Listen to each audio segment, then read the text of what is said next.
जय Shivray sir. जय शिवराय जय शिवराय बोला. हो sir, आता शेतकऱ्यांच्या माध्यमातून थंडीबद्दल प्रश्न विचारले जात आहे की हम्म. जानेवारी आणि फेब्रुवारी 2026 मध्ये थंडीचं स्वरूप कसं राहील, तर त्याबद्दल काय अपडेट राहील? थंडीचं स्वरूप बघा. हम्म. जानेवारीच्या तुम्हाला मी मागे व्हिडिओ रेकॉर्डिंग दिली आहे. हो. त्यामध्ये 1 तारखेपासून थोडं ढगाळलेलं वातावरणाला सुरुवात होईल. हम्म. 1 आणि 2 तारखेला जास्त ढगाळ वातावरण येईल. हो. 2 तारखेला ढगाळलेल्या वातावरणाचा प्रभाव मध्य महाराष्ट्र, मराठवाडा अशा भागांना थोडं जास्त राहील. त्यामुळे हम्म. आता टेम्परेचर तुम्ही बघितलंय दिवसाचं वाढत चाललेलं आहे. एकंदरीत मध्यम टेम्परेचर अशा सगळ्या गोष्टी पाहायला मिळतात. हो बरोबर. आणि त्या आभाळामुळे हे टेम्परेचर खालावणार आहे. आणि असं नाही की डायरेक्टच थंडी बंद होईल, पण थंडी सुद्धा 8-9च्या पुढे वाढणार आहे. हम्म. उष्णतेची लेवल आता पहिले 1, 2, 3, 4, 5 तारखेपर्यंत राहील. 6-7 तारखेला परत राहील आणि सकाळची थोडी थंडी आहे ती जैसे ते वैसेच राहील, थोडाफार बदल पाहायला मिळेल. हो. आणि मोठं काही असं सिस्टम नाहीये क्लाउडिंगचं किंवा वाऱ्याचं. आभाळ मात्र येत राहणार आहे. आता उद्याच्या तारखेला जर आपण बघितलं 30 तारखेला, हम्म. ते परत वारे पूर्वेकडनं पश्चिमेकडे व्हायला लागतील. याच्यामध्ये सर्वात अगोदर जो काही एरिया आहे टार्गेटवरती बंगालच्या उपसागराकडनं वारे यायला सुरुवात होईल आणि त्या वारेच आभाळ काढतील हो. अशा स्वरूपाचं आहे. आणि येत्या 2 दिवसामध्ये 30 तारखेला इस्लामाबाद, लाहोर पर्यंत आभाळ येईल. हम्म. आणि जे काही आपला परिसर आहे जम्मू काश्मीरचा, या हो. भागात बर्फवृष्टी किंवा पावसाळी वातावरण दिल्लीपर्यंत मजल मारणार आहे. त्यामुळे थंडीमध्ये बदल पाहायला मिळेल, पण तो आपल्याकडे नाहीये. तिकडल्याच भागांमध्ये उत्तर महाराष्ट्रामध्ये कानपूर, पटना, काठमांडू, कोलकाता हे जे काही भाग आहेत, भोपाळ, अहमदाबाद हम्म. पर्यंत, गुजरात पर्यंत ही मजल आहे. हो. आणि थोडंफार राजस्थानला पावसाची शक्यता राहील, जोधपूर साईडला. हम्म. इकडे महाराष्ट्रामध्ये सध्या वातावरण स्थिर आहे. आता फुलं निघतील हरभऱ्याला, असं पोषक वातावरण देखील गरमीचं पाहायला मिळणार आहे. थोडं पाणी देण्याचं थोडं बंद ठेवा. जास्त पाणी देऊन माजवू नका हरभऱ्यांना, हो. हो म्हणजे बरोबर. फुलं लागणार नाहीत. आता काय होईल, ह्या वर्षी हरभऱ्याला थंडी पोषक आहे, त्यामुळे ते वाढतच जाणार आहे कुणाचं बी. हो बरोबर. हम्म.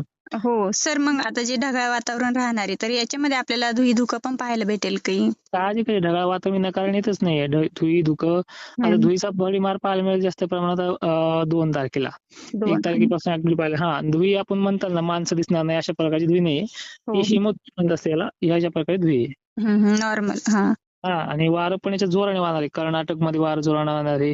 हो. आपल्याकडे कमी राहील वारं, दक्षिण महाराष्ट्र जास्त वारं राहील. म्हणजे सकाळचं वारं, दुपारचं वारं आपण म्हणतो त्याला. हो. एकंदरीत आपण जर पाहिलं तर जानेवारी आणि फेब्रुवारी मध्ये थंडी आहे आणि हम्म. ढगाळ वातावरण राहील. हा. आणि आणि जो धाक तुम्ही धरताय पावसाचा अवकाळी वगैरे, तो सध्या हो. नाहीये. असेल तर तुम्हाला मी कळवेल सुद्धा. रिपोर्ट मध्ये तसं निघलं पण नाहीये अजून. ह्या महिन्यात नाहीये आणि पुढच्या पण महिन्यात नाहीये. हो. आणि मात्र आभाळ वगैरे इथून पुढे निघत राहील गरमीमुळे. आणि हो. उन्हाळा थोडाफार आहे. एप्रिल महिन्यामध्ये अवकाळी वगैरे आहे, पण त्याचा ट्रॅक जो आहे जिल्ह्यानुसार, आता आपण रिपोर्टमध्ये सांगितलंय की विदर्भात आहे, पण विदर्भातले तालुके, एक्झॅक्ट गाव वगैरे आपण डिक्लेअर का केलं नाही, कारण की तुम्हाला माहिती आहे की आमच्या अंदाजाचं काय खरं असतं. एखादा हो जिल्हा इकडे बरोबर. पडू शकतो, तिकडे पडू शकतो, किंवा कमी पडू शकतो, किंवा जास्तही पडू शकतो. हो. पण एक ट्रॅकिंग सिस्टम नुसार, एक मोठ्या मोठ्या मॉडेलच्या रिसर्च नुसार जर ह्या गोष्टी आपल्याला आढळून येत असेल तर ह्या गोष्टी होणार आहेत. पण याचा ट्रॅक फिक्स नाही, त्यामुळे सगळ्यांनी आता घाबरणं काही हे नाहीये. हो बरोबर. हम्म. एकंदरीत शेतकऱ्यांसाठी पोषक वातावरण आहे तर. हो, पोषक वातावरण आहे. नक्कीच सर. मग एप्रिल मध्ये जसं की सांगितलं जातं, सॉरी मार्च मध्ये, की गारपीट होत असते. मग यावेळेस तसा काही धोका नाहीये का? हे बघा, धोका आहे, मी म्हणत नाही म्हणून. एक मार्च एंडिंगच्या सुमारामध्ये हो. आणि एप्रिलच्या बऱ्याचशा पहिल्या आठवड्यात आणि तिसऱ्या आठवड्यामध्ये हे सक्रियता दाखवतंय. आठवड्याची डिक्लेअरी आज आहे, हो. पण जिल्ह्यांनुसार बी आपण खानदेश, थोडाफार जळगाव साईड केलेली आहे, आणि बुलढाणा, नागपूर, इकडे गडचिरोली, चंद्रपूर पण जास्त प्रमाणात दाखवते. नांदेड पर्यंतचा एरिया आहे, यवतमाळ वगैरे. हो. पण आजच्या गोष्टी ज्या आपण सांगतोय ना, याच्यामध्ये तथ्यता लांबच्या अंदाजामध्ये आपण शेतकऱ्यांना जे विश्वास दिला त्यामध्ये तड जाऊ नये म्हणून आपण काय करतोय की हे ट्रॅकिंग बदलणार आहे असा शब्द वापरतोय, आणि ती बदलणार पण आहे लांबच्या अंदाजा.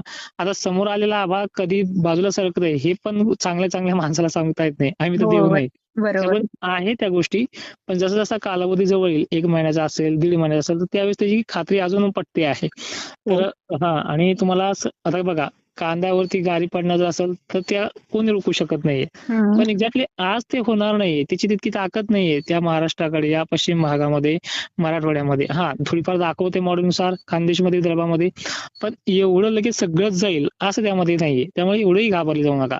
मग आता बघा, नुकसान तर होत असतं, 4-2 शेतकऱ्यांचं नुकसान होईल, काहींचं होणार नाही. टक्केवारी त्याच्यामध्ये 11-12च निघलेली आहे. 50% असती तर जवळपास 20% भाग तरी झोडपून काढला असता, अशी टक्केवारी निघली असते सांगायची शक्यता म्हणलं तर. हो हो बरोबर. हा, तुम्ही समजता 2023 मध्ये कसं पावसाळी वातावरण तयार झालं, हो कांदा साठला, ते वातावरण तर सध्या दिसत नाही याच्यामध्ये.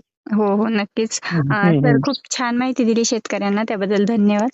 नक्की, धन्यवाद.